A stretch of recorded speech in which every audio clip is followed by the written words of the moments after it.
seguidores do canal, bem-vindos. Quarta-feira, interlúdio de terror, dia 20 de março.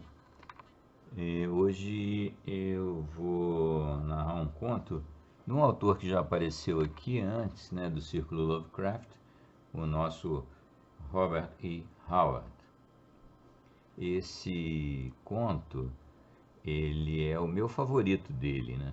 Ele tem muitos contos interessantes que a gente já narrou, A Pedra Negra e outros, mas esse Pombas do Inferno, ou Pombos do Inferno, é um dos meus contos favoritos. Eu li ele quando eu era bem criança, fiquei bastante impressionado. Ele é um conto muito poderoso, assim.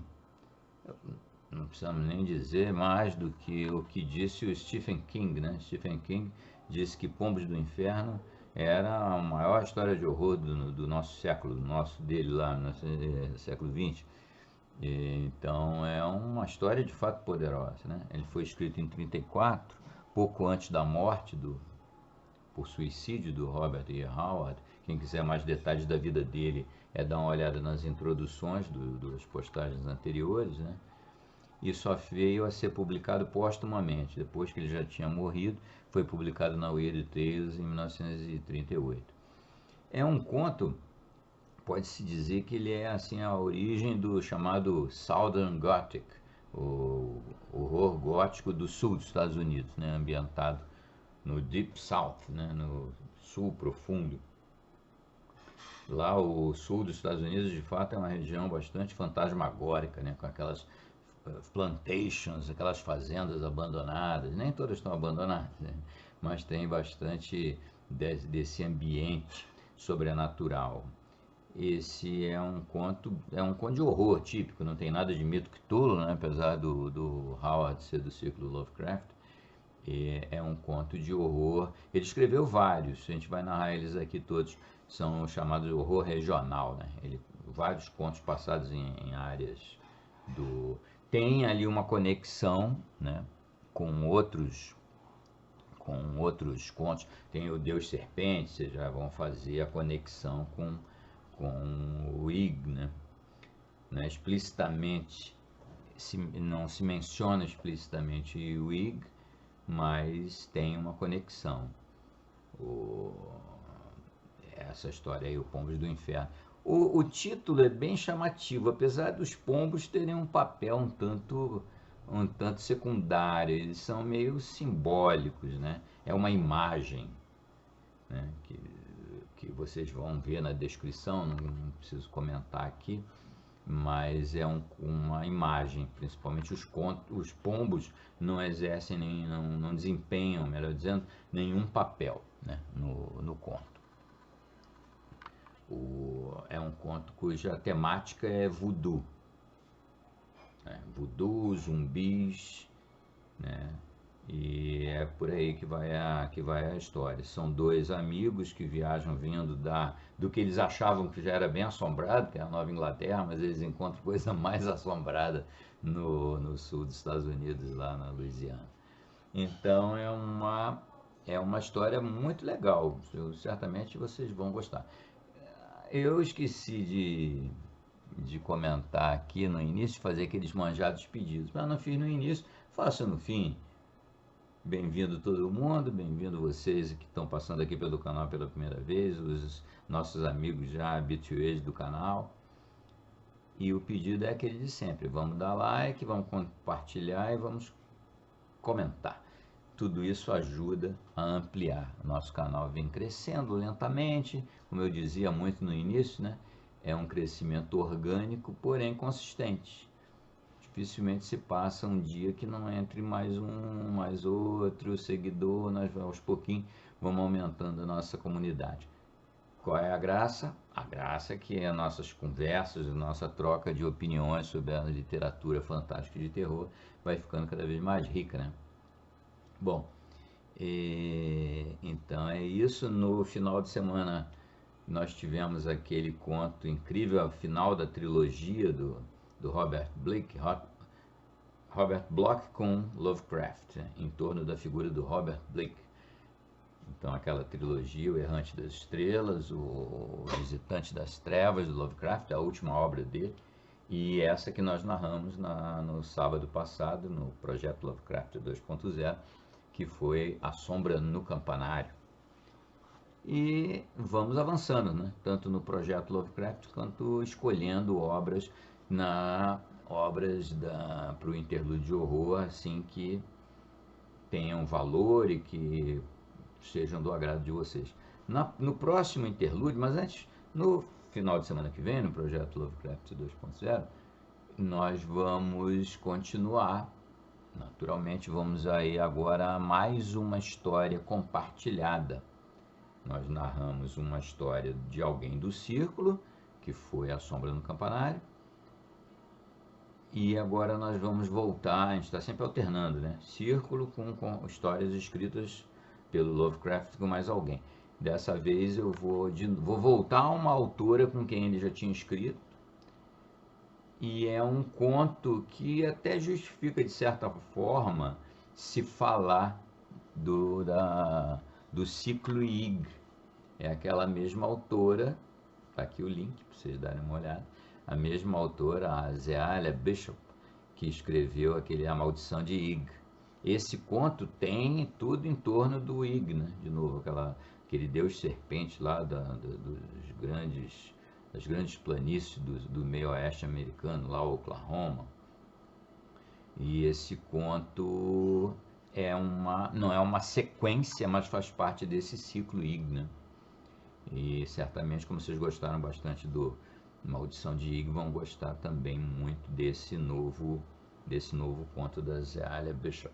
Mesma jogada, ideia dela e realização do Lovecraft. Isso é no próximo sábado.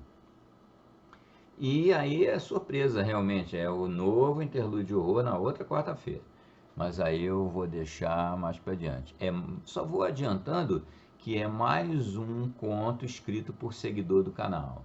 O anterior, que foi o Beco, que fez muito sucesso, né? Aqui para os padrões do canal, teve bastante visualização, muito comentário, fez bastante sucesso, é realmente um bom conto, o Beco. E agora nós vamos ter mais um conto de seguidor, mais um que me mandou o conto, eu li, também gostei bastante, e vocês vão avaliar, mas isso é na quarta da semana que vem. Por hoje vamos ficar com os zumbis e assemelhados do Pombos do Inferno, do nosso Robert E. Howard. E no final de semana, mais Ig na veia. É isso aí, abração para vocês, saudações. Como eu disse, não se esqueçam, like, por favor, logo agora, para a gente ir ganhando, para vocês não esquecerem, né? E vamos compartilhar, vamos mandar e vamos comentar, vamos mostrar para o algoritmo que vocês estão gostando do conteúdo que está sendo produzido por aqui. É isso aí, abraço a todo mundo, divirtam-se com mais esse interlúdio de terror com Pombos do Inferno, 1934, publicado em 1938 na Weird Tales, uma obra mestra de Robert E. Howard. Abraço a todo mundo, fiquem bem, divirtam-se. Os Pombos do Inferno, Robert E. Howard, 1934, publicado em 1938 na Weird Tales após a morte do autor. Silvos na escuridão. Griswold despertou repentinamente com todos os seus nervos vibrando por uma premonição de iminente perigo. Olhou ao seu redor com ar aturdido, incapaz a princípio de recordar onde estava ou o que fazia ali. A luz da lua se infiltrava através das janelas empoeiradas e a enorme sala vazia, com seu altíssimo teto e a negra abertura de sua lareira, resultava espectral e desconhecida. Logo, à medida em que emergia das teias de aranha de seu recente sonho, recordou onde se encontrava e o que estava fazendo ali. Volveu a cabeça e olhou para seu companheiro, que dormia no solo, perto dele. John Brenner não era mais que uma ampla forma na obscuridade que a lua tingia de cinza. Griswold tratou de recordar o que havia o despertado. Na mansão não se ouvia nenhum som. Fora, tudo estava igualmente silencioso. O cicio da coruja chegava de muito longe, vindo do bosque de pinheiros. Finalmente, Griswold capturou a fugidia lembrança. O que havia o assustado a ponto de despertá-lo fora um pesadelo espantoso. A recordação fluía-lhe caudalosa agora, reproduzindo como em uma pintura a abominável visão. E contudo, havia sido realmente sonho? Tinha que ter sido. Porém, havia se mesclado tão estranhamente com os recentes acontecimentos reais que resultava difícil saber onde terminava a realidade e onde começava a fantasia. Em sonhos, havia-lhe parecido reviver suas últimas horas de vigília em todos os detalhes. O sonho havia começado bruscamente quando John Brenner e ele chegavam à vista da mansão onde agora se encontravam. Haviam chegado por um caminho vicinal cheio de buracos que corria entre os numerosos pinheirais. John Brenner e ele, procedentes de New England, em viagem de férias. Haviam divisado a antiga residência com suas galerias encobertas, erguendo-se em meio a uma selva de arbustos e ervas daninhas, no momento em que o sol se ocultava por detrás dela. Estavam esgotados, nauseados pelo balanço do automóvel sobre aqueles infames caminhos. A antiga casa deserta excitou sua imaginação com seu aspecto de passado esplendor e definitiva ruína. Deixaram o automóvel junto ao caminho, e enquanto avançavam através de um emaranhado matagal, alguns pombos se lançaram das balaustradas da mansão e se distanciaram com um leve bater de asas. A porta de madeira estava aberta. Uma espessa capa de pó recobria o solo do amplo vestíbulo e os degraus da escadaria que conduzia ao piso superior. Cruzaram outra porta que se abria para o vestíbulo e penetraram em uma sala vazia, grande, empoeirada, cheia de teias de aranha. As cinzas da lareira estavam cobertas de poeira. Discutiram a conveniência de sair em busca de um pouco de lenha e acender um fogo, mas decidiram não fazê-lo. À medida em que o sol se fundia ao horizonte, a escuridão chegava rapidamente, a escuridão negra, absoluta, dos terrenos povoados de pinheiros. Os dois amigos sabiam que nos bosques meridionais abundavam as cascavéis e não lhes seduzia a ideia de sair para buscar lenha às escuras. Abriram algumas latas de conserva, comeram frugalmente e logo se enrolaram em suas mantas diante da lareira vazia e rapidamente dormiram. Isto, em parte, era o que Griswold havia sonhado. Viu de novo a arruinada mansão erguendo-se contra o pôr do sol. Viu o bando de pombos que empreendiam voo enquanto Brenner e ele se aproximavam da casa. Viu o sombrio cômodo onde agora se encontravam e viu as duas formas que eram seu companheiro e ele mesmo, envoltos em suas mantas e estendidos no chão empoeirado. A partir deste ponto, o sonho se modificou sutilmente, passando do real para o fantástico. Griswold estava fechado em uma sala sombria, iluminada pela cinzenta luz da lua que penetrava por algum lugar ignorado, já que naquela sala não havia nenhuma janela. Mas à cinzenta claridade, Griswold viu 3 formas silenciosas postadas, suspensas em fila, e sua imobilidade despertou um gelado terror em sua alma. Não se ouvia nenhum som, nenhuma palavra, mas Griswold intuía uma presença terrível oculta em algum canto obscuro. Bruscamente voltou a encontrar-se na sala empoeirada, de teto alto, diante da grande lareira. Estava estendido no solo, envolto em suas mantas, olhando fixamente através do sombrio vestíbulo para um lugar banhado por um raio de lua, na escadaria que ascendia até o piso superior. Ali havia algo, uma forma inclinada, completamente imóvel sob o raio de lua. Porém, uma sombra borrada e amarelada que poderia ter sido um rosto estava voltada para ele, como se alguém, agachado na escadaria, estivesse contemplando-o. Um calafrio percorreu todo o seu corpo e naquele momento acordou, se é que na realidade estivera dormindo. Sacudiu-se várias vezes. O raio de lua caía sobre a escadaria no lugar exato onde havia sonhado que o fazia. Mas Griswold não viu nenhuma figura sinistra. Entretanto, seu corpo seguia tremendo devido ao pavor que havia lhe inspirado o sonho ou a visão que acabava de ter. Suas pernas estavam geladas, como se as houvera submergido em água fria. Griswold fez um movimento involuntário para despertar seu companheiro quando um som repentino deixou-o paralisado. Era um silvo procedente do piso superior. Suave e fantasmagórico, ia subindo de tom, sem compor qualquer melodia determinada. Aquele som em uma casa supostamente deserta resultava bastante alarmante, mas o que gelou o sangue nas veias de Griswold foi algo mais que o simples medo de um invasor físico. Não poderia definir a si mesmo o terror que se apoderou dele. Mas as mantas de Brenner se moveram e Griswold viu que seu companheiro estava sentado. A forma de seu corpo se desenhava vagamente na obscuridade, com a cabeça voltada para a escadaria, como se escutasse com muita atenção. O misterioso silvo aumentou ainda mais de intensidade. "John!" sussurrou Griswold com a boca seca.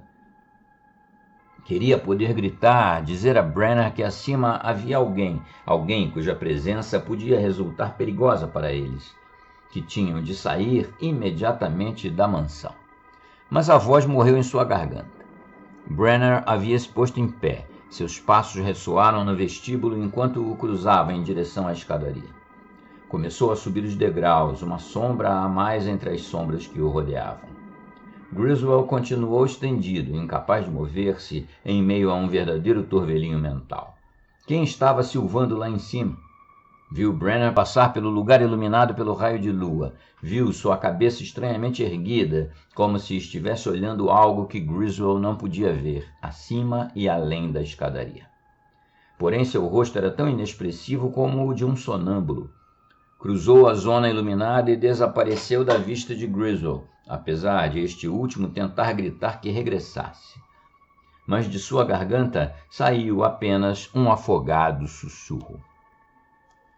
O silvo foi desvanecendo até sumir de todo.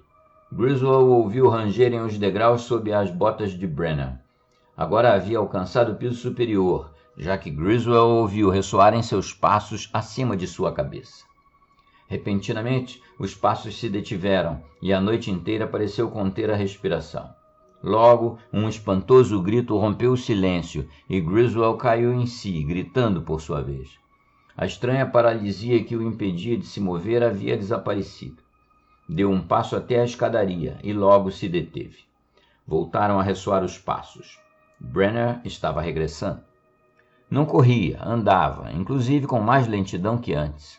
Os degraus da escadaria tornaram a ranger. Uma mão que se movia ao redor do corrimão foi iluminada pelo raio de lua. Logo a outra, e um calafrio de terror percorreu o corpo de Griswold ao ver que esta segunda mão empunhava um machado do qual gotejava um líquido escuro. Era Brenner que estava descendo a escadaria? Sim, a figura havia cruzado agora o raio de lua, e Griswold a reconheceu. Logo viu o rosto de Brenner, e uma afogada exclamação brotou de seus lábios. O rosto de Brenner estava pálido, cadavérico. Umas gotas de sangue se desprendiam dele. Seus olhos vidrados tinham uma fixidez obsessiva, e o sangue minava também da ferida, claramente visível em sua cabeça. Griswold nunca se recordou como exatamente conseguiu sair daquela maldita casa. Mais tarde conservou uma lembrança confusa de saltar através de uma empoeirada janela cheia de teias de aranha, de ter corrido cegamente através do mato, tomado pelo terror. Viu a negra barreira dos pinheiros e a lua flutuando em uma neblina rubra como sangue. Ao ver o automóvel parado junto ao caminho, recobrou parte do juízo. Em um mundo que havia enlouquecido de repente, aquele era um objeto que refletia uma prosaica realidade. Mas no momento em que se dispunha a abrir a porta, um espantoso silvo ressoou em seus ouvidos, e uma forma ondulante avançou com a cabeça para ele, vinda do assento do condutor, mostrando a língua forquilhada à luz da lua. Com um grito de terror, Griswold pôs-se a correr pelo caminho, como corre um homem em um pesadelo. Corria às cegas. Seu aturdido cérebro era incapaz de qualquer pensamento consciente, limitando-se a obedecer o instinto primário que o impulsionava a correr até cair exausto. As negras paredes de pinheiros surgiam interminavelmente ao seu lado, a ponto de Griswold ter a sensação de não se mover. Mas subitamente um som penetrou a névoa de seu terror. o inexorável rumor de passos que o seguiam. Voltando a cabeça, viu alguém que avançava atrás dele. Lobo ou cachorro não poderia dizer, mas seus olhos ardiam como bolas de fogo verde. Griswold aumentou a velocidade de sua corrida, deu a volta em uma curva do caminho e ouviu um cavalo relinchar. Viu a garupa do animal e ouviu pestanejar o cavaleiro que o montava. Viu um brilho azulado na mão levantada do homem. Griswold cambaleou e teve de se agarrar ao estribo para não cair. "Pelo amor de Deus, ajude-me!" implorou. "A coisa matou Brenner e está me perseguindo, veja!" 2 bolas de fogo ardiam entre os arbustos na curva do caminho. O cavaleiro voltou a pestanejar e disparou 3 vezes consecutivas. As bolas de fogo se desvaneceram e o cavaleiro, livrando seu estribo da mão de Griswold, fez seu cavalo avançar até a curva. Griswold deu uns passos vacilantes, tremendo como um condenado. O cavaleiro desapareceu por uns instantes de sua vista. Logo regressou ao galope. "Desapareceu", disse. "Suponho que era um lobo, ainda que nunca tenha ouvido dizer que perseguissem um homem. Sabe o que era?" Griswold se limitou a sacudir debilmente a cabeça. O cavaleiro, recortando-se contra a luz da lua, olhava-o de cima, empunhando ainda em sua mão direita o fumegante revólver. Era um homem robusto, de estatura média, e seu amplo chapéu e suas botas o assinalavam como um nativo da região, tão claramente quanto o tipo de Griswold revelava um forasteiro. "Que aconteceu?" perguntou o cavaleiro. "Não sei", respondeu Griswold. "Chamo-me Griswold. John Brenner, meu amigo que viajava comigo, e eu nos detivemos na mansão abandonada que há do outro lado do caminho, para passar ali a noite." Algo, a lembrança, o fez estremecer de horror. "Meu Deus!" exclamou. "Devo estar louco. Alguém apareceu por cima do corrimão da escadaria." Alguém que tinha o rosto amarelado. Acreditei que estava sonhando, mas tem que ter sido real. Logo alguém silvou no piso de cima, e Brenner se levantou e subiu as escadas como um sonâmbulo ou um homem hipnotizado. Ouvi um grito. Em seguida, Brenner voltou a descer com um machado ensanguentado na mão e, meu Deus, estava morto. Tinham-lhe aberto a cabeça. Vi seus miolos através da ferida e o sangue que minava por ela, e seu rosto era o de um cadáver. Mas desceu a escadaria? Deus é testemunha de que John Brenner foi assassinado naquele escuro lugar e de que seu cadáver desceu a escadaria com um machado na mão para me matar. O cavaleiro não fez nenhum comentário. Permaneceu sentado sobre seu cavalo como uma estátua, recortando-se contra as estrelas, e Griswold não pôde ler em sua expressão, já que seu rosto encontrava-se obscurecido pela aba de seu chapéu. "Você pensa que estou louco?" murmurou Griswold. "E talvez esteja." "Não sei o que pensar", respondeu o cavaleiro. "Se não se tratasse da antiga mansão dos Blassenville... Bom, veremos. Chamo-me Buckner, sou o xerife deste condado. Venho de levar um negro ao condado vizinho e acabei me demorando demais." Apeou de seu cavalo e pôs-se em pé junto a Griswold, revelando ser mais baixo que ele, porém bem mais robusto. De sua pessoa se desprendia um ar de decisão e segurança em si mesmo, e não resultava difícil imaginar que seria um homem perigoso em qualquer tipo de luta. "Teme voltar à mansão?" perguntou. Griswold estremeceu, mas sacudiu a cabeça. Revivia em si a obstinada tenacidade de seus antepassados puritanos. "A ideia de enfrentar de novo aquele horror me põe doente", murmurou. "Porém, o pobre Brenner... Temos que encontrar seu cadáver. Meu Deus!" exclamou, desalentado pelo abismal horror da coisa. "O que é que encontraremos se um homem morto caminha? Veremos." O xerife atou as rédeas ao redor de seu braço esquerdo e começou a recarregar os cilindros de seu enorme revólver enquanto andava. Quando chegaram à curva do caminho, o sangue de Griswold estava gelado diante do pensamento do que podiam encontrar ali, mas divisaram apenas a mansão, erguendo-se espectralmente entre os pinheiros. "Meu Deus!" sussurrou Griswold. Parece muito mais sinistra agora que quando chegamos a ela e vimos aqueles pombos que voavam do telhado." "Pombos?" inquiriu Buckner, dirigindo-lhe uma rápida olhada. "Você viu pombos?" "Logo que chegamos, um bando que saiu voando do telhado." Caminharam uns instantes em silêncio até que Bruckner disse de forma brusca: Vivo nessa região desde que nasci. Já passei diante da antiga casa dos Blassenville centenas de vezes, a todas as horas do dia e da noite, mas nunca vi um único pombo, nem na casa, nem nos bosques dos arredores. Havia um verdadeiro bando deles, repetiu Griswold surpreso. Conheci homens que juraram ter visto um bando de pombos pousados no telhado da mansão, ao pôr do sol, disse Bruckner lentamente. Todos eram negros, exceto um caçador. Estava acendendo uma fogueira no pátio, disposto a passar ali aquela noite. Viu ao entardecer e falou-me dos pombos. Na manhã seguinte voltei à mansão. As cinzas de sua fogueira estavam lá, e sua caneca de estanho, e a panela na qual fritara seu toucinho, e suas mantas estendidas como se tivesse dormido nelas. Ninguém voltou a vê-lo. Isso ocorre faz 12 anos. Os negros dizem que podem ver os pombos, mas nenhum negro se atreve a passar por esse caminho depois do pôr do sol. Dizem que os pombos são as almas dos Blassenville, que saem do inferno quando o sol se põe. Os negros dizem que o esplendor rubro que se vê para os lados do oeste é a claridade do inferno, porque àquela hora as portas do inferno estão abertas para dar passagem aos Blassenville. Quem eram eles? Perguntou Griswold, estremecendo.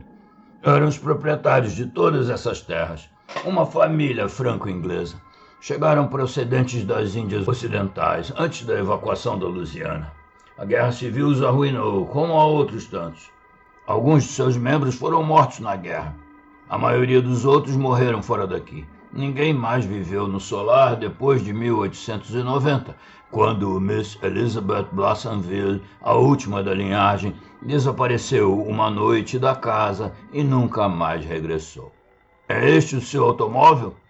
Detiveram-se ao lado do veículo e Griswold contemplou a antiga mansão.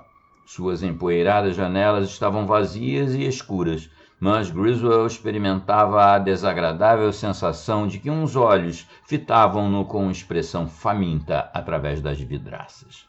Bruckner repetiu a pergunta. Sim, respondeu Griswold. Tenha cuidado, há uma serpente no assento. Ou, pelo menos, estava aí. Agora não há nenhuma, grunhiu Bruckner, atando seu cavalo e tirando uma lanterna dos alforjes. Bem, vamos dar uma olhada. Pôs-se a andar na direção da mansão, com a mesma tranquilidade que demonstraria se estivesse para efetuar uma visita a amigos. Griswold seguiu-o, colado a seus calcanhares, respirando agitadamente. A leve brisa levava até eles um fedor de corrupção e vegetação apodrecida, e Griswold experimentou uma intensa sensação de náusea, na qual se mesclavam o mal-estar físico e a angústia mental que provocavam aquelas antigas mansões que ocultam esquecidos segredos de escravidão, de orgulho racial e de misteriosas intrigas. Havia imaginado o sul como uma terra lânguida e ensolarada, acariciada por suaves brisas que transportavam cálidos aromas de flores e especiarias, onde a vida corria placidamente ao ritmo dos cantos que os negros entoavam nos campos de algodão banhados pelo sol. Mas agora acabava de descobrir outro aspecto, completamente inesperado, um aspecto obscuro, impregnado de mistério, e a descoberta era repulsiva. Cruzaram a pesada porta de madeira. O negror do interior era agora intensificado pelo facho luminoso projetado pela lanterna de Bruckner. Aquele facho deslizou através da escuridão do vestíbulo e subiu pela escadaria. E Griswold conteve a respiração, apertando os punhos. Porém, nenhuma forma insana revelou-se ali. Bruckner avançou com a rapidez de um gato, a lanterna em uma mão e o revólver na outra. Enquanto projetava a luz de sua lanterna na sala que se abria ao pé da escadaria, Griswold lançou um grito e voltou a gritar a ponto de quase desmaiar com o espetáculo que se oferecia a seus olhos. Um rastro de gotas de sangue cruzava o cômodo, passando por cima das mantas que Brenner havia ocupado, as quais estavam estendidas entre a porta e aquelas do próprio Griswold. E as mantas de Griswold tinham um terrível ocupante. John Brenner estava estendido nelas, o rosto para baixo, com uma horrível ferida na parte posterior da cabeça. Sua mão estendida seguia empunhando o cabo de um machado. A lâmina estava profundamente cravada na manta e no solo que se prolongava abaixo dela, no exato local onde havia repousado a cabeça de Griswold quando dormia ali. Griswold não percebeu que cambaleava, nem que Bruckner o amparava, impedindo que caísse. Quando recobrou os sentidos, a cabeça doía terrivelmente e tudo parecia dar voltas a seu redor. Bruckner projetou o facho luminoso da lanterna sobre seu rosto, fazendo-o balbuciar. A voz do xerife veio-lhe além da brilhante claridade. Griswold contou uma história difícil de acreditar. Vi realmente algo que o perseguia, mas aquilo era um lobo ou um cão selvagem. Se está ocultando algo, será melhor que diga agora. O que me contou é insustentável diante de qualquer tribunal. Irá enfrentar a acusação de ter assassinado seu companheiro. Terei de detê-lo. Se for sincero comigo, as coisas serão muito mais fáceis. Agora diga, matou este homem, Griswold? Suponho que ocorreu algo parecido com isso. Discutiram por algo, a discussão esquentou. Brennan empunhou um machado e o atacou, mas você conseguiu desarmá-lo, abriu-lhe a cabeça de um golpe e voltou a deixar a arma em suas mãos. Estou errado? Griswold ocultou o rosto entre as mãos, sacudindo a cabeça. Meu Deus, eu não matei John! Por que ia fazer uma coisa dessas? John e eu éramos amigos de infância. Disse-lhe a verdade, não posso reprovar que não acredite, mas juro por Deus que é verdade. A luz voltou a iluminar a cabeça aberta de Brenner e Griswold fechou os olhos. Ouviu que Bruckner grunhia. Creio que mataram-no com o machado que tem na mão. Há sangue e miolos presos à lâmina e alguns fios de cabelo da mesma cor que os seus. Isso piora as coisas para você, Griswold. Por quê? Gemeu Griswold com voz trêmula. Elimina toda a possibilidade de alegar legítima defesa. Brennan não poderia atacá-lo com esse machado, não depois de você abrir sua cabeça com ele. A ferida é claramente letal. Você deve ter arrancado o machado da sua cabeça, cravou-o no chão e colocou seus dedos ao redor do cabo para que parecesse que ele tinha atacado. Uma manobra muito hábil, se tivesse utilizado outro machado. Mas eu não o matei, gemeu Griswold. Não tenho a menor intenção de alegar legítima defesa. É isso que me intriga, admitiu francamente Bruckner. Que assassino seria tão estúpido para contar uma história tão esfarrapada como a que você me contou para demonstrar a inocência? Qualquer assassino teria inventado uma história que fosse lógica, pelo menos. O rastro de sangue procede da porta. O cadáver foi arrastado. Não poderia ter sido arrastado. O solo está cheio de pó e ver-se-iam as marcas. Você teve de transportá-lo até aqui após tê-lo matado em outro lugar. Mas nesse caso, por que não há sangue em suas roupas? Contudo, você pode ter trocado de roupa, mas esse indivíduo não está morto há muito tempo. Desceu as escadas e cruzou a sala, murmurou Griswold. Vinha me matar, soube que vinha me matar quando o vi, aproximando-se por sobre o corrimão. Descarregou o golpe onde eu estava, se não tivesse despertado. Veja aquela janela, está quebrada, saltei através dela. Sim, estou vendo. Mas se andava, por que não anda agora? Eu não sei. Estou muito transtornado para pensar acuradamente. Temi que se levantasse do chão e saísse em minha perseguição. Quando ouvi aquele lobo correndo atrás de mim, acreditei que era John que me perseguia. John correndo através da noite com seu machado ensanguentado e sua ensanguentada cabeça. Seus dentes rilharam enquanto revivia aquele espantoso horror. Bruckner passeou pelo solo o facho luminoso de sua lanterna. As gotas de sangue vêm do vestíbulo. Venha, vamos segui-las. Griswold estremeceu. Procedem do piso superior, murmurou.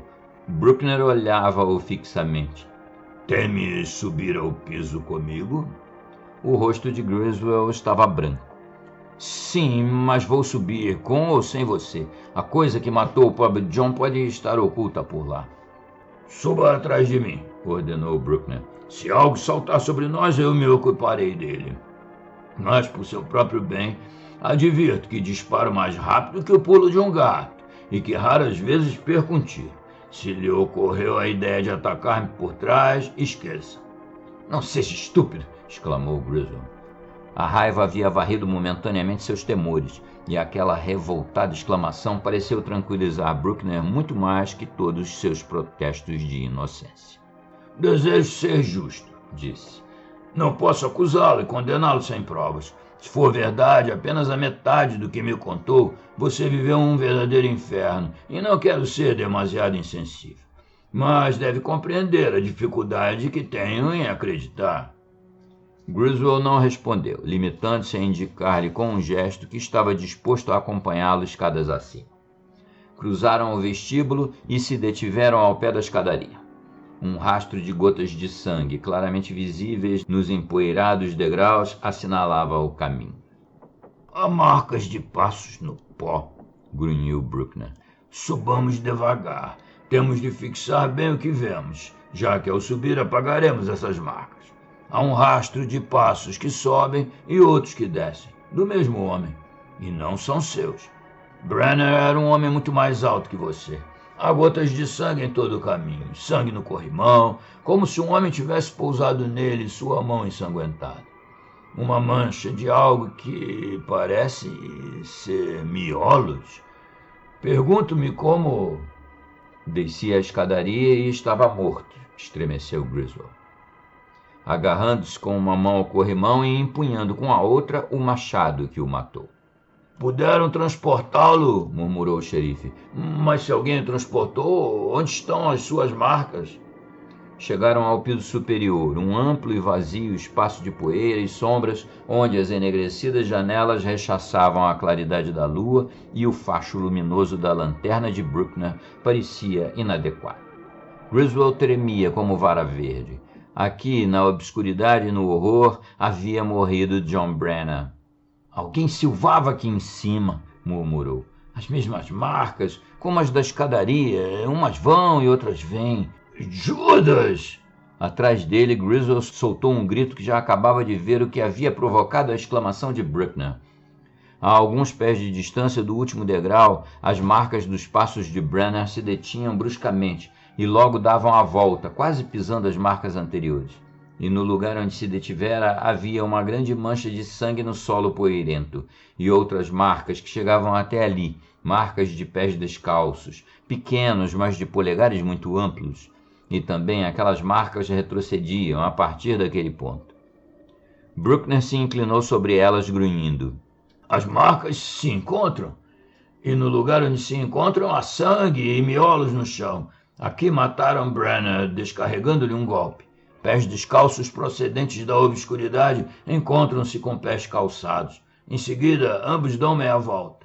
Os pés calçados descem as escadas, os descalços retrocedem através do corredor.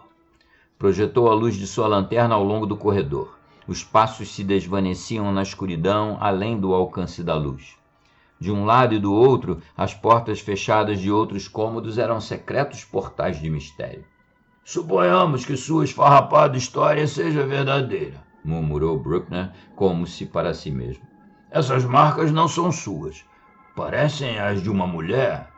Suponhamos que alguém silvou e Brenner subiu aqui para investigar. Suponhamos que alguém o atacou aqui na escuridão, abrindo-lhe a cabeça. Em tal caso, as marcas teriam sido tal como são na realidade. Mas, supondo que fosse isso, o que teria ocorrido? Por que não ficou Brenner estendido aqui, onde encontrou a morte? Poderia ter vivido tempo suficiente para arrancar o machado das mãos de quem o assassinou e descer as escadas com ele? Não, não, exclamou Griswold. Eu o vi na escadaria, estava morto. Nenhum homem poderia viver um minuto depois de receber tal ferida. Acredito, murmurou Bruckner. Mas é loucura. Ou um plano diabolicamente hábil. No entanto, nenhum homem em seu juízo perfeito elaboraria um plano tão disparatado para escapar ao castigo de seu crime, quando uma simples alegação de legítima defesa seria muito mais eficaz. Nenhum tribunal aceitaria essa história. Bem, vamos seguir essas outras marcas. Avançam pelo corredor. Um momento. O que é isto? Com um estremecimento de terror, Griswold viu que a luz da lanterna começava a diminuir. Essa bateria é nova. murmurou Bruckner, e pela primeira vez Griswold captou uma nota de temor em sua voz. Vamos, temos que sair daqui imediatamente. A luz havia diminuído até ficar reduzida a um débil brilho avermelhado. A escuridão parecia aproximar-se deles, deslizando com o passo silencioso de um gato. Bruckner retrocedeu até a escadaria, levando Griswold colado aos seus calcanhares. Na crescente obscuridade, Griswold ouviu um som, como que o de uma porta que se abria lentamente, e, ao mesmo tempo, as trevas que rodeavam-nos vibraram com uma ameaça oculta. Griswold soube que Bruckner experimentava a mesma sensação que havia o invadido, já que o corpo do xerife se retesou como o de uma pantera disposta a saltar. Porém, continuou retrocedendo, sem pressa, lutando contra o pânico que o impulsionava a gritar e a empreender uma fuga enlouquecida. Uma terrível ideia fez brotar um suor gelado de sua fronte. E se o morto estava deslizando atrás deles no escuro, empunhando um machado ensanguentado, prestes a descarregá-lo sobre eles? Aquela possibilidade o assustou a tal ponto que apenas quando percebeu que seus pés alcançavam o vestíbulo inferior e então desciam, é que pôde recobrar todas as suas forças. Mas quando Bruckner projetou o facho luminoso para a parte superior da escadaria, não conseguiu revelar nada além da escuridão que encobria como uma neblina tangível o corredor do piso superior. A maldita lanterna estava enfeitiçada, murmurou Bruckner. Não há outra explicação. Não se pode atribuir a causas naturais. Ilumine a sala, suplicou Griswold. Veja se John está... Não conseguiu traduzir em palavras a horrível ideia, mas Bruckner compreendeu. Griswold jamais suspeitara que a visão do espantoso cadáver de um homem assassinado pudesse vir a inspirar-lhe tal sensação de alívio. Ainda está ali, grunhiu Bruckner. Se andou depois de ser assassinado, não tornou a fazê-lo desde então. Mas aquela coisa... Projetou novamente a luz da lanterna para a parte superior da escadaria, mordendo o lábio e resmungando em voz baixa. Por 3 vezes havia erguido seu revólver. Griswold leu em seu pensamento. O xerife sentia-se tentado a tornar a subir aquelas escadas, medir suas forças com o desconhecido, porém o senso comum o segurava. Às escuras não teria qualquer possibilidade, murmurou. E se subo, a luz tornará a apagar. Voltou-se então para Griswold. Seria inútil tentar algo. Nesta casa há algo diabólico e creio que posso adivinhar o que é. Não acredito que você assassinou Brenner. O que o assassinou está lá em cima, agora. Em sua história há muitos pontos que parecem esquisitos. Mas por acaso não é esquisito que uma lanterna se apague sem mais nem menos? Não creio que o que haja lá em cima seja humano. Até agora nunca havia me assustado a escuridão, mas não vou subir até aquele piso até que se faça dia. Não tardará em amanhecer. Esperaremos lá fora, naquela galeria. As estrelas começavam a empalidecer quando saíram para a ampla varanda. Bruckner sentou-se de frente para a porta da casa, empunhando seu revólver. Griswold tomou assento junto a ele e se reclinou contra os restos de uma coluna. Fechou os olhos, acolhendo com prazer a leve brisa que parecia refrescar seu cérebro febril. Experimentava uma estranha sensação de irrealidade. Era um forasteiro em uma região desconhecida, uma região que parecia ter se enchido repentinamente de negro horror. A sombra do patíbulo planava acima dele, e naquela sombria mansão jazia John Brenner, com a cabeça destroçada. Como as fantasias de um sonho, aqueles fatos giravam em seu cérebro até que se fundiram em um crepúsculo cinzento, enquanto o sono se apoderava compassivamente de sua alma. Despertou em um frio amanhecer, recordando os horrores da noite. A névoa se arrastava em volteios pelas copas dos pinheiros. Bruckner o estava sacudindo. Acorde, já é dia. Griswold se pôs em pé, esfregando os olhos. Seu rosto parecia envelhecido e pálido. Estou pronto, vamos lá. Já subi, disse Bruckner com olhos chamejantes. Não quis despertá-lo. Subi assim que amanheceu. Não encontrei nada. Mas as marcas dos pés descalços desapareceram. Desapareceram? Sim, desapareceram. O pó do corredor foi removido, partindo do ponto onde terminavam as marcas dos passos de Brenner. Foi varrido para os cantos. Agora não existe qualquer possibilidade de seguir as marcas de ninguém. Alguém varreu a poeira enquanto estávamos aqui sentados e não ouvi nenhum som. Percorri toda a mansão, não vi absolutamente nada. Griswold estremeceu ao imaginar-se dormindo sozinho na varanda enquanto Bruckner levava a cabo sua exploração. Que faremos agora? Aquelas marcas eram a única possibilidade de demonstrar a veracidade de minha história. Levaremos o cadáver de Brunner até a Câmara do Condado, respondeu Bruckner. Eu explicarei os fatos. Se as autoridades forem informadas da versão que você tem a dar, insistirão em acusá-lo de assassinato. Não acredito que tenha matado Brunner, mas nenhum fiscal de distrito, nenhum juiz, nenhum jurado acreditaria no que você me contou, nem no que nos sucedeu a noite passada. Deixe-me manejar este assunto a meu modo. Não penso em detê-lo até que haja esgotado todas as demais possibilidades. Quando chegarmos à cidade, não diga nada do que ocorreu aqui. Eu me limitarei a informar ao fiscal do distrito que John Brunner foi assassinado por uma pessoa ou pessoas desconhecidas e que estou trabalhando no caso. Estaria disposto a voltar comigo a essa casa e passar a noite aqui, na sala na qual você e Brunner dormiram? Griswold empalideceu, mas respondeu com a mesma obstinação com que seus antepassados haviam expressado sua decisão de fixar moradas nas terras dos Pequots. Sim, estou disposto. Então vamos. Ajude-me a levar o cadáver de Brunner até o automóvel. Griswold estremeceu com a visão do ensanguentado rosto de seu amigo sob a luz cinzenta do amanhecer. Uma densa neblina estendia tentáculos viscosos ao redor de seus pés, enquanto transportavam sua carga macabra através do matagal.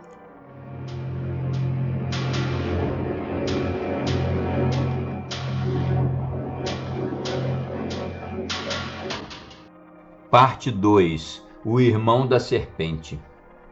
Novamente as sombras se estendiam por sobre os pinheirais, e novamente 2 homens chegaram pelo antigo caminho em um automóvel com registro de New England. Bruckner guiava. Os nervos de Griswold estavam demasiado alterados para permitir-lhe empunhar o volante. Seu rosto estava ainda muito pálido e todo o seu aspecto revelava um grande cansaço.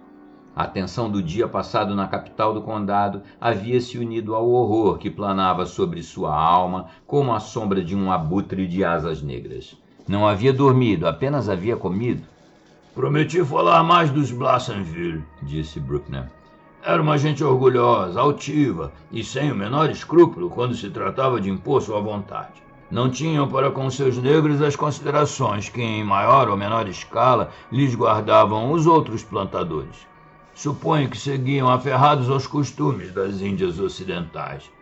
Havia uma veia de crueldade em todos eles, e especialmente em Miss Celia, a última da família que chegou a essa região. Veio muito depois que os escravos foram declarados homens livres, porém Miss Celia seguia açoitando com seu látego sua donzela mulata, do mesmo modo que fazia quando ainda era escrava, segundo dizem os velhos do lugar. Os negros diziam que quando morriam Blassenville, o diabo sempre o estava esperando nos pinheirais que rodeavam a mansão. Terminada a Guerra Civil, os Blassenville foram desaparecendo com bastante rapidez. Viviam pobremente de sua plantação, que a cada dia rendia menos. Finalmente só restaram 4 garotas irmãs que moravam na antiga mansão. A plantação era cultivada por alguns negros que seguiam vivendo em suas choças e trabalhavam na qualidade de meeiros. As moças, muito orgulhosas, se envergonhavam de sua pobreza e não se relacionavam com ninguém. Às vezes passavam meses inteiros sem sair de casa. Quando necessitavam de provisões, enviavam um negro para comprá-las. Mas o povo começou a falar dos Blassenville quando Miss Celia veio viver com elas. Procedia de algum lugar das Índias Ocidentais, de onde era originária a família. Dizem que era uma mulher elegante, bela, de pouco mais de 30 anos. Tampouco ela se relacionou com o povo. Havia trazido uma donzela mulata e tratava-a de um modo que fazia honra à tradicional crueldade dos Blassenville. Conhecia um velho negro faz uns anos que jurava ter visto Miss Célia atar a donzela a uma árvore, completamente nua, e açoitá-la com um látego. Quando a mulata desapareceu, o fato não constituiu surpresa para ninguém. Todo mundo imaginou que havia fugido. Um dia da primavera de 1890, Miss Elizabeth, a mais jovem das garotas, se apresentou no povoado pela primeira vez em um ano, talvez. Ia em busca de provisões. Disse que todos os negros haviam abandonado a plantação. Afirmou que Miss Célia também se fora, sem dizer nada. Suas irmãs acreditavam que havia regressado às Índias Ocidentais, mas ela estava convencida de que sua tia ainda estava na casa. Não esclareceu o sentido dessas palavras, limitou-se a recolher suas provisões e voltar à mansão. Ao cabo de um mês apareceu um negro no povoado e disse que Miss Elizabeth estava vivendo completamente sozinha na antiga mansão. Disse que suas 3 irmãs já não estavam lá, que haviam partido uma atrás da outra sem dar qualquer explicação. Miss Elizabeth ignorava para onde tinham ido e tinha medo de viver sozinha na casa, mas não sabia para onde ir. Não tinha parentes nem amigos e estava mortalmente assustada com algo. O negro disse que permanecia trancada continuamente em seu quarto, com velas acesas durante toda a noite. Uma noite tempestuosa, Miss Elizabeth se apresentou no povoado montando o único cavalo que possuía, meio morta de medo. Ao chegar à praça, caiu do cavalo. Quando pôde falar, disse que havia descoberto um cômodo secreto na casa, esquecido durante uma centena de anos. E disse que naquele cômodo se encontravam suas 3 irmãs, mortas, pendendo do teto pelo pescoço. Disse que alguém a perseguira com um machado e ela fugiu da mansão montando no único cavalo que possuía. Estava mortalmente assustada e não sabia dizer quem a havia perseguido.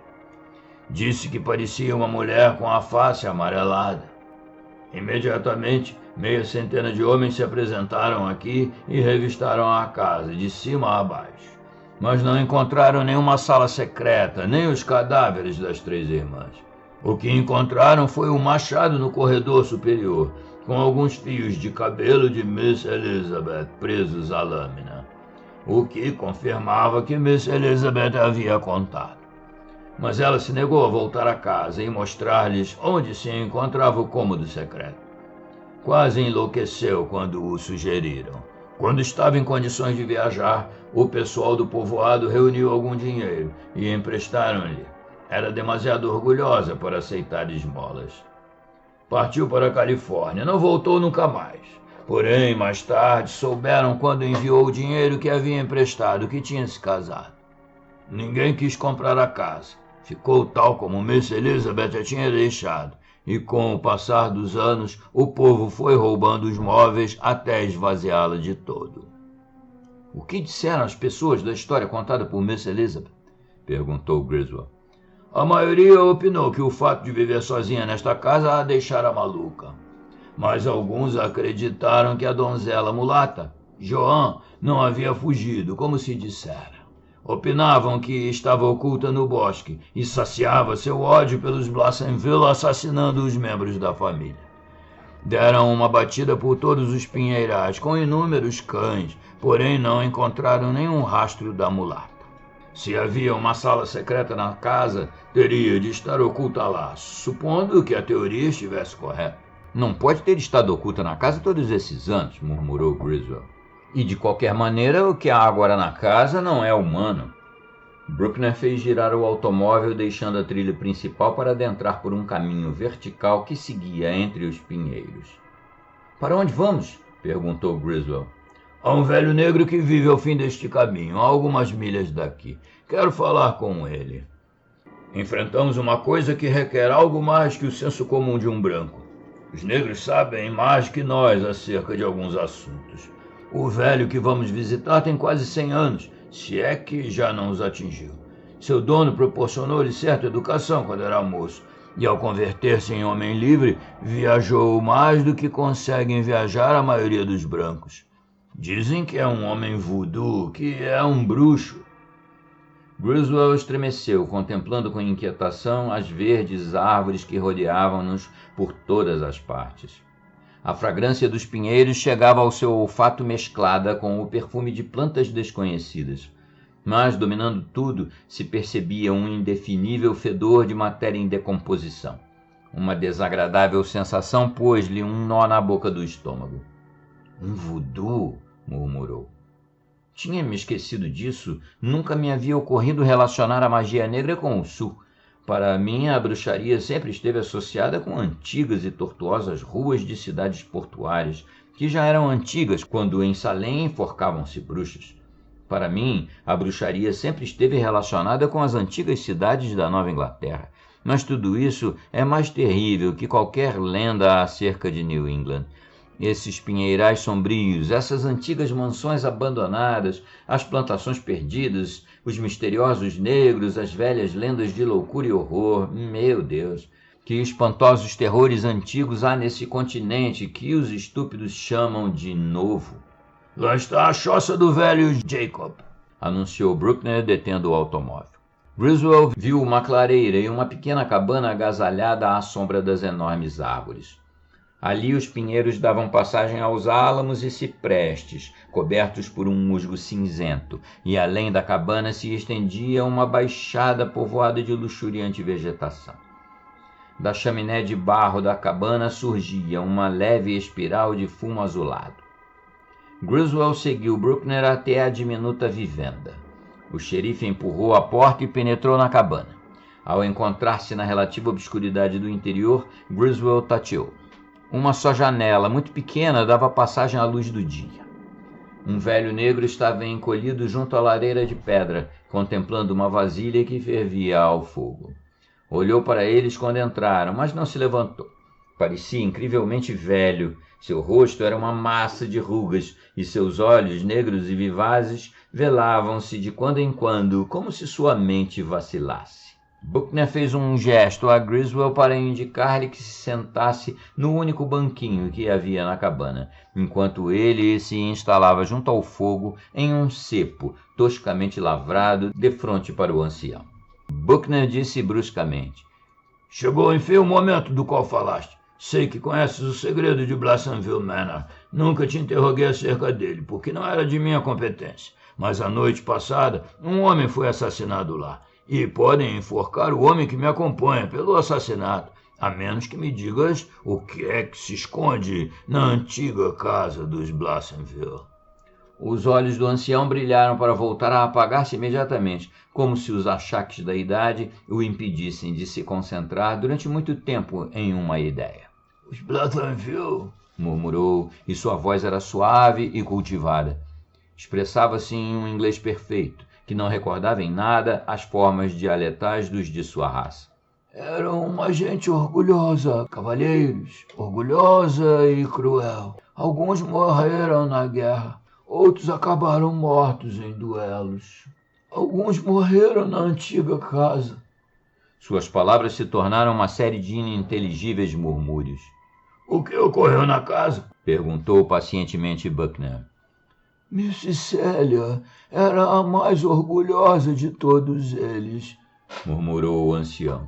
A mais orgulhosa e a mais cruel. Os negros a odiavam, especialmente Joan. Joan levava sangue branco em suas veias e também era orgulhosa.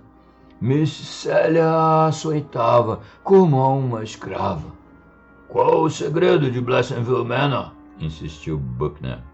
A névoa se desvaneceu dos olhos do ancião. Uns olhos tão escuros quanto poços iluminados pela lua. Que segredo, cavalheiro? Não compreendo. Sim, compreende perfeitamente. Durante anos e anos a casa se ergueu lá, solitária, com seu mistério. Você conhece a chave para decifrá-lo. O ancião remexeu o conteúdo da vasilha. Agora parecia em posse de todas as suas faculdades mentais. Cavalheiro, a vida é doce, mesmo para um negro velho. Isso significa que alguém te mataria se me revelasse o segredo? Mas o ancião estava murmurando de novo, de olhos fechados. Alguém não, nenhum humano, nenhum ser humano. os deuses negros da selva.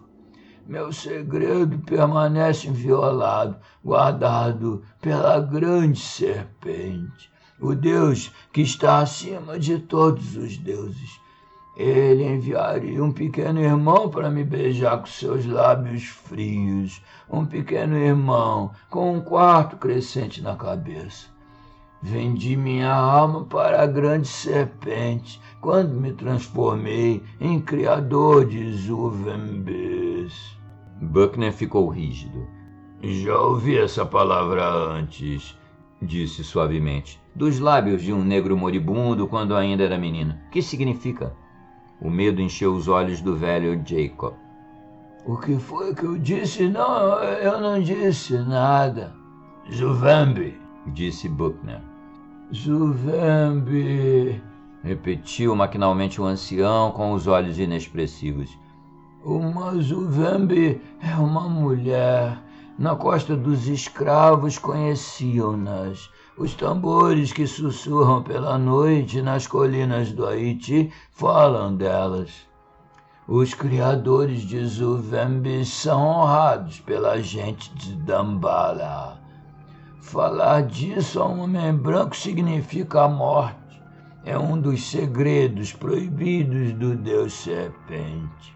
Você fala das Zuvembes? Disse Buckner suavemente. Não devia falar delas, murmurou o ancião, e Griswold percebeu que estava pensando em voz alta. Nenhum homem branco deve saber que eu bailei na cerimônia negra do voodoo e fui convertido em criador de zumbis e zuvembes. A grande serpente castiga com a morte as línguas que falam demais. Uma zuvembe é uma mulher? Insistiu Buckner. Era uma mulher, murmurou o ancião. Ela sabia que eu era um criador de zuvembes. Se apresentou em minha choça e pediu a horrível beberagem. A beberagem composta com ossos de serpentes e sangue de morcego e garras de mocho e outros elementos que não podem ser nomeados. Ela havia dançado na cerimônia negra. Estava madura para converter-se em uma Zuvembe. A única coisa de que precisava era da beberagem negra. Era muito bonita, não podia negar-lhe. Negar a quem? Perguntou Buckner ansiosamente, mas o ancião afundou a cabeça no peito e não respondeu. Parecia dormir. Buckner sacudiu-o. Deste uma beberagem a uma mulher para convertê-la em Zuvembe. Mas o que é uma Zuvembe? O ancião murmurou com voz sonolenta. Uma Zuvembe deixa de ser humana. Não reconhece nem parentes nem amigos. É mais um membro do mundo sombrio. Tem a seu comando os demônios naturais, corujas, morcegos, serpentes e lobos, e pode manejar a escuridão de modo que apague uma pequena luz. Pode ser morta por meio do chumbo ou do aço, mas a menos que morra assim, vive eternamente. E não come o alimento que come os seres humanos. Vive como um morcego em uma caverna ou em uma casa antiga. O tempo não significa nada para a Zuvembe. Uma hora, um dia, um ano, tudo é a mesma coisa. Não pode falar palavras humanas, nem pensar como pensa um ser humano, mas pode hipnotizar um ser vivo com o som de sua voz. E quando mata um homem, pode dar ordens a seu corpo sem vida, até que a carne esteja fria. Enquanto flui o sangue, o cadáver é seu escravo. Seu maior prazer consiste em assassinar seres humanos. E por que ela queria tornar-se uma Zuvembe? Perguntou Buckner suavemente. Ódio, sussurrou o ancião. Ódio, vingança. Chamava-se Joan? Murmurou Buckner. O nome pareceu desvanecer as névoas da senilidade que envolviam a mente do voodoo. Seus olhos se aclararam uma vez mais, convertendo-se em 2 círculos duros e brilhantes, como o úmido mármore negro. Joan, disse lentamente. Não ouvi esse nome pelo espaço de toda uma geração. Parece que estive dormindo, cavalheiros. Não me lembro de nada. Rogo-lhes que me perdoem. Os homens velhos dormem diante do fogo, como os cães velhos. Me perguntavam por Blassonville Manor. Cavalheiros, se lhes dissesse porque não posso responder sua pergunta, atribuiriam minha atitude a simples superstição. Contudo, tomo o Deus do homem branco como testemunha de que... Enquanto falava, estendeu o braço para um montão de lenha que havia junto à lareira, com a intenção de atirar um tronco ao fogo. Mas imediatamente contraiu o braço, proferindo um grito horrível. Quando o reflexo das chamas iluminou o braço do feiticeiro voodoo, os 2 homens brancos viram que tinha nele enrolada uma pequena serpente que arremetia sua pontiaguda cabeça sobre a carne negra, uma e outra vez, com um silencioso furor. O ancião se levantou, gritando, ao mesmo tempo em que Buckner entrava em ação. Pondo-se de pé de um salto, agarrou um tronco e esmagou com ele a cabeça do réptil.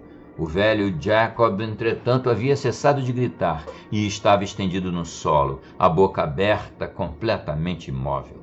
— Está morto? Sussurrou Griswold. — Tão morto quanto Judas Iscariotes, respondeu secamente Buckner, contemplando o réptil que continuava a se retorcer pelo chão. Essa serpente infernal injetou-lhes nas veias veneno suficiente para matar 1 de homens da sua idade. Mas creio que o que na realidade o matou foi a pressão. — O que faremos agora? Perguntou Griswold, estremecendo. — Deixaremos o cadáver naquele catre. Ninguém entrará aqui se tivermos a precaução de fechar a porta, de modo que não possa entrar nenhum porco selvagem ou algum gato crescido. Amanhã o levamos ao povoado. Esta noite temos trabalho. Mãos à obra. A Griswold repugnava a ideia de ter de tocar o cadáver, mas ajudou Buckner a instalá-lo no catre e logo saiu apressadamente da choça. O sol se fundia ao horizonte e as chamas rubras do crepúsculo incendiavam as negras copas das árvores. Subiram no automóvel em silêncio e regressaram pelo mesmo caminho que haviam seguido ao vir. — O velho disse que a grande serpente enviaria um de seus irmãos, murmurou Griswold. — Tolice, replicou Buckner.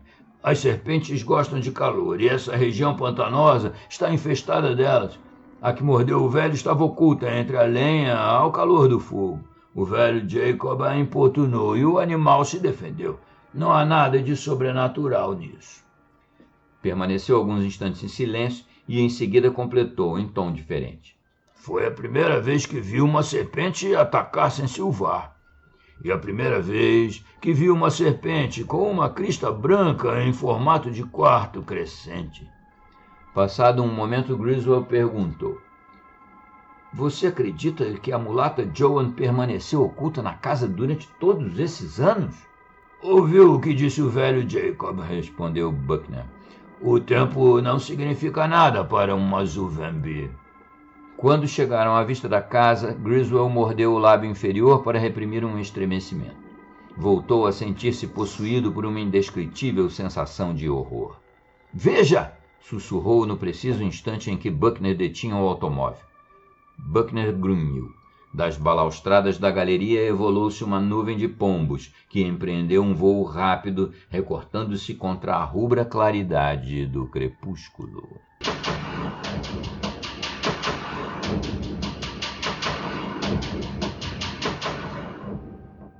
Parte 3. O chamado da Zuvembi. Quando os pombos sumiram, os 2 homens permaneceram por alguns instantes em seus assentos, em silêncio. — Bem, enfim os vi, murmurou finalmente Buckner. Talvez os únicos que possam vê-los sejam os homens marcados, sussurrou Griswold. Aquele caçador os viu. — Sim, talvez, replicou o xerife tranquilamente, enquanto apeava do automóvel, mas Griswold percebeu que a mão que empunhava o revólver tremia um pouco. Ao entrar no amplo vestíbulo, Griswold viu a fileira de marcas que se estendiam pelo solo, assinalando a passagem de um homem morto. Buckner trouxera algumas mantas, Estendeu-as diante do lugar. Vou me encostar junto à porta, disse. E você fique onde ficou na outra noite. Não vamos acender uma fogueira? Perguntou Griswold, tremendo diante da ideia da escuridão que invadiria tudo quando se apagasse o breve crepúsculo. Não, você tem uma lanterna, bem como eu. Ficaremos às escuras e veremos o que acontece. Conseguirá usar o revólver que lhe dei? Suponho que sim.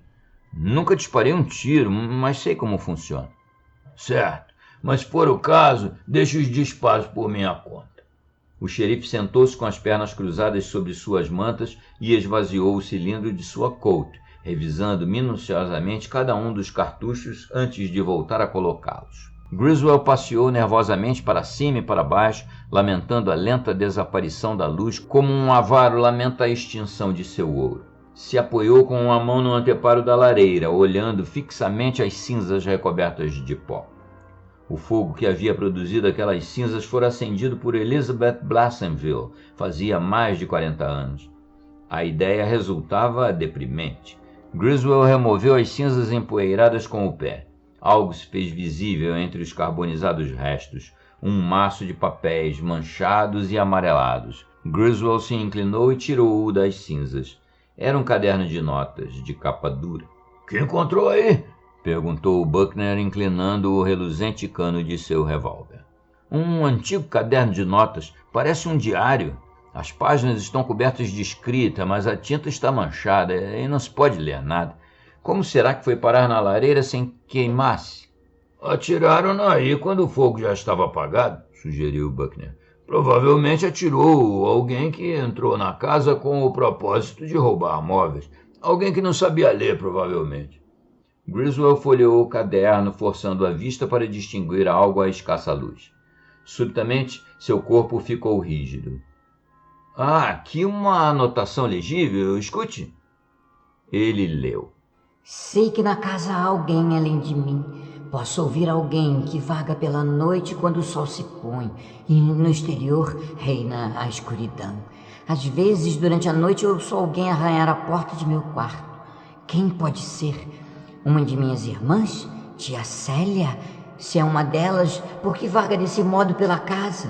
Porque arranha a porta de meu quarto e geme quando chamo? Não me atrevo. Tenho medo, meu Deus. Que posso fazer? Não me atrevo a permanecer aqui, mas para onde vou? Santo Deus! Exclamou Buckner. Esse deve ser o diário de Elizabeth Blossomville. Continue. As páginas seguintes não são legíveis, respondeu Griswold, mas umas páginas mais adiante pôde-se ler algumas linhas. Continuou. Por que todos os negros fugiram quando tia Célia desapareceu? Minhas irmãs estão mortas, sei que estão mortas, e tenho a impressão de que morreram horrivelmente, em meio a uma espantosa agonia.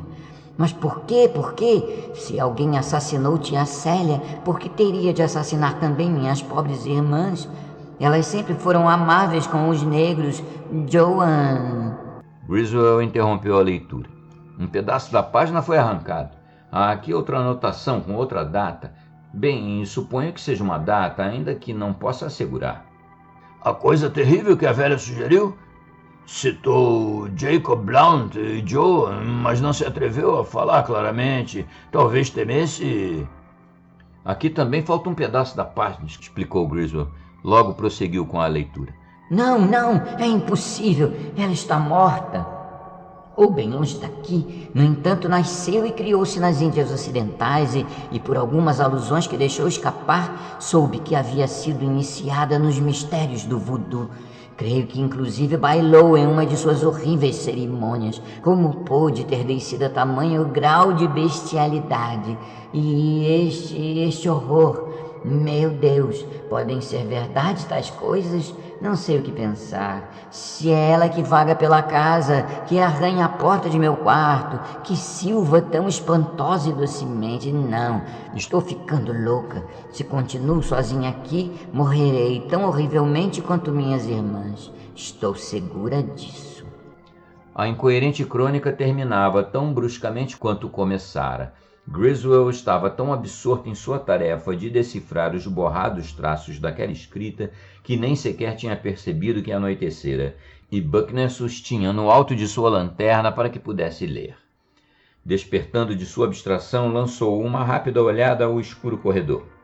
A que conclusão chegou? Perguntou Griswold. O que havia suspeitado desde o primeiro momento, respondeu Buckner. Aquela donzela mulata, Joan, se converteu em Zuvembe para vingar-se de Miss Célia. Provavelmente odiava toda a família, tanto quanto a sua dona. Havia tomado parte nas cerimônias voodoo em sua terra natal e estava madura, como disse o velho Jacob. A única coisa de que precisava era a da beberagem negra, e o velho Jacob a proporcionou. Assassinou Miss Célia e as outras 3 moças e não matou Elizabeth por pura casualidade. Permaneceu oculta nesta casa durante todos esses anos, como uma serpente vivendo nas ruínas. Mas por que tinha de assassinar um desconhecido? Não ouviu o que disse o velho Jacob? Lembrou Buckner. Uma Zuvembe sente um grande prazer em assassinar um ser humano. Chamou Brenner do alto da escadaria, abriu-lhe a cabeça, colocou o machado em sua mão e ordenou que descesse para matar você.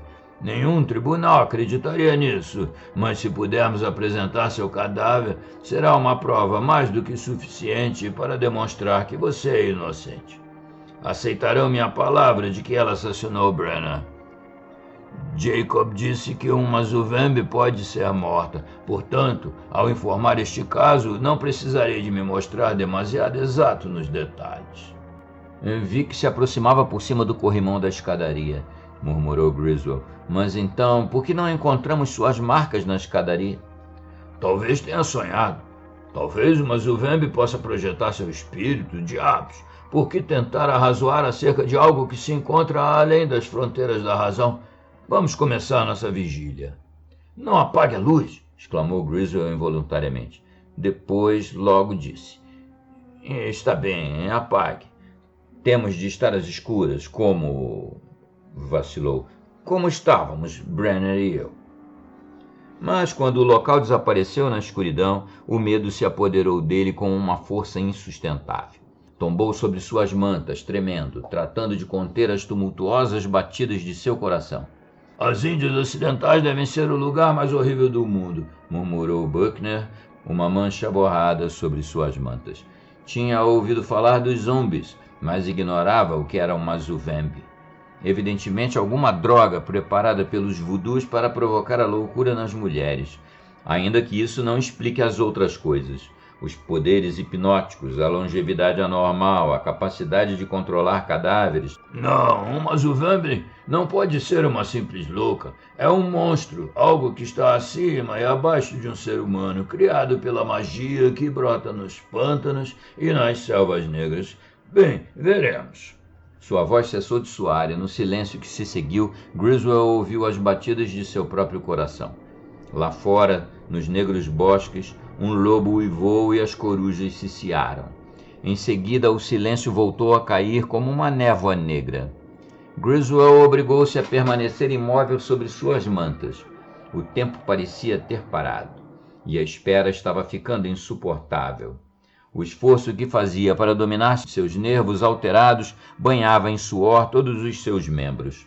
Apertou os dentes até que lhe doeram as mandíbulas e cravou as unhas nas palmas de suas mãos. Não sabia o que estava esperando. O espantoso ser voltaria a atacar, mas como? Seria um horrível e melodioso silvo, pés descalços deslizando pelos rangentes degraus, ou um repentino golpe na escuridão? Escolheria ele ou Buckner? Talvez Buckner já estivesse morto. Na escuridão que o rodeava não podia ver nada, mas ouvia a respiração regular do homem. O sujeito tinha nervos de aço. Era Buckner que respirava junto a ele, separado por uma fina camada de obscuridade?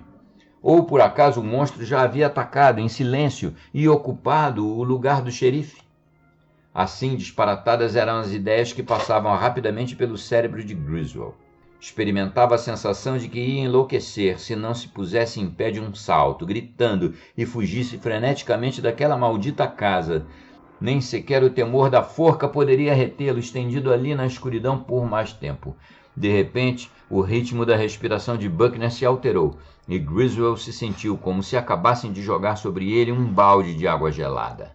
De algum lugar situado bem acima deles, começaram a ouvir um melodioso silvo. Griswold notou que faltavam-lhe as forças, que seu cérebro se fundia em uma escuridão mais profunda que o negror físico que o rodeava. Seguiu-se um período de absoluta confusão mental, passado o qual sua primeira sensação foi a de movimento. Estava correndo por um caminho incrivelmente escabroso. Ao seu redor tudo era escuridão e corria cegamente. Disse a si mesmo que devia ter fugido da casa e corrido várias milhas, talvez, antes que seu esgotado cérebro começasse a funcionar. Não importava. Morrer na forca por um assassinato que não cometera não o aterrorizava nem a metade do que a ideia de regressar àquela mansão de horror. Estava dominado pela ânsia de correr como estava fazendo agora, cegamente, até esgotar suas forças.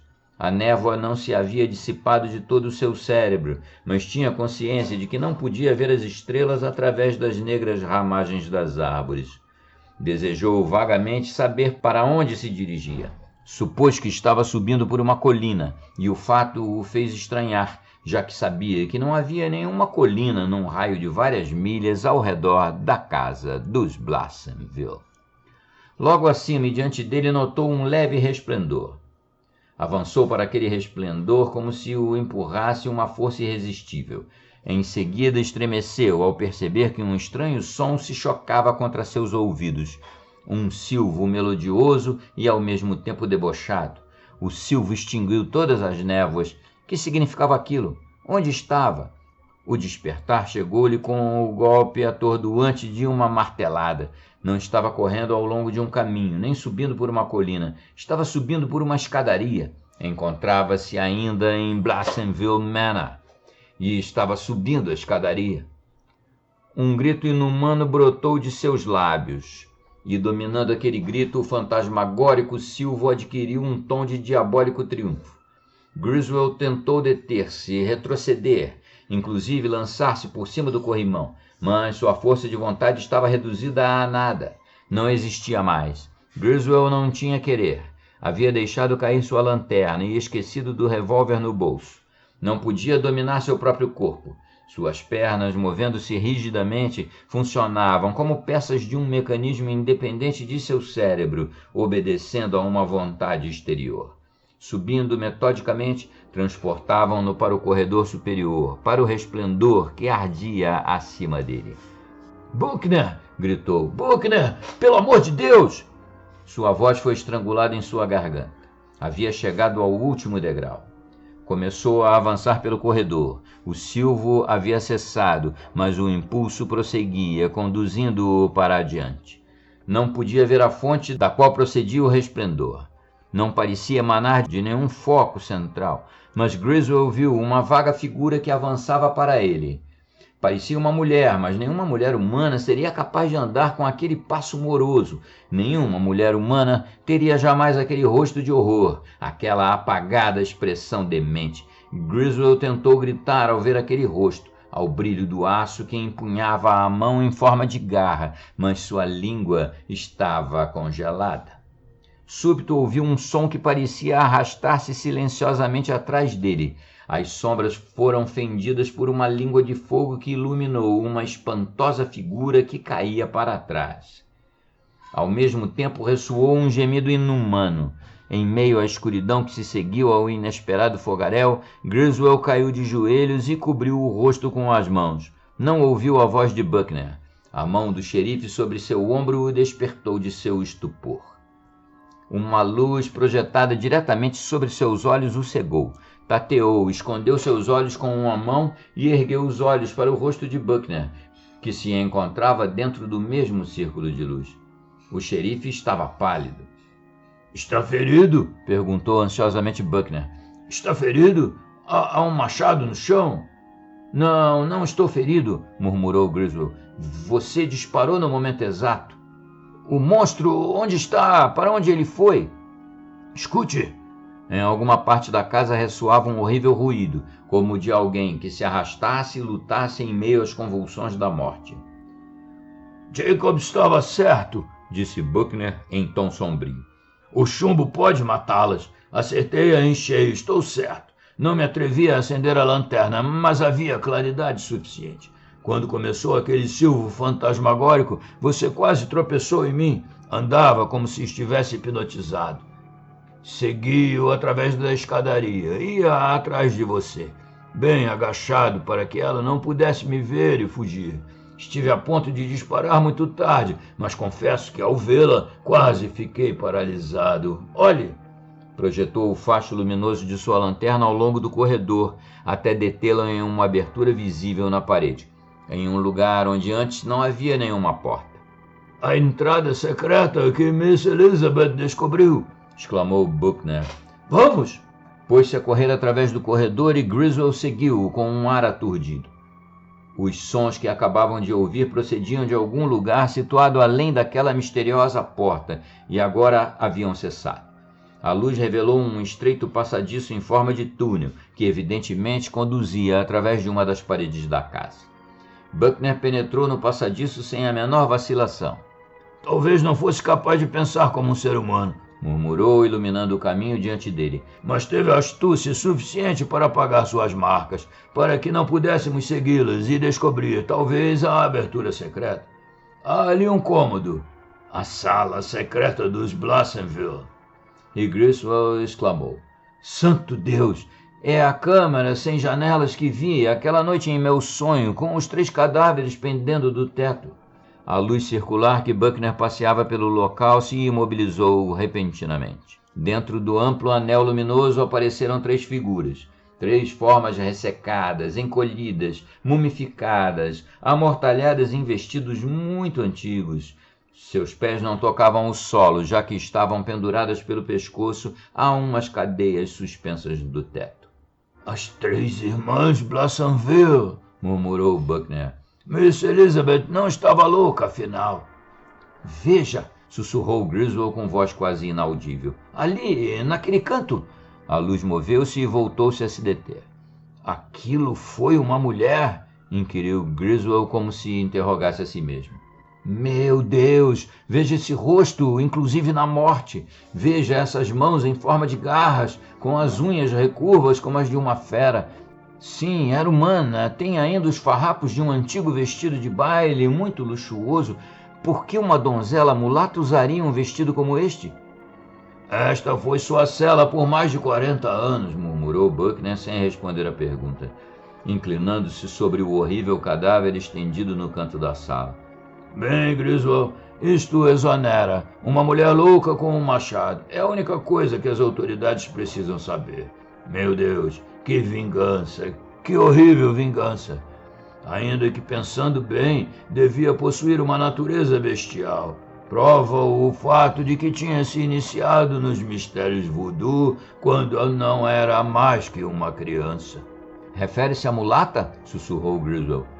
Um calafrio percorreu seu corpo como se intuísse um horror que superava todos os horrores que havia experimentado até então. Interpretamos equivocadamente as palavras do velho Jacob e também o que Miss Elizabeth escreveu em seu diário, disse.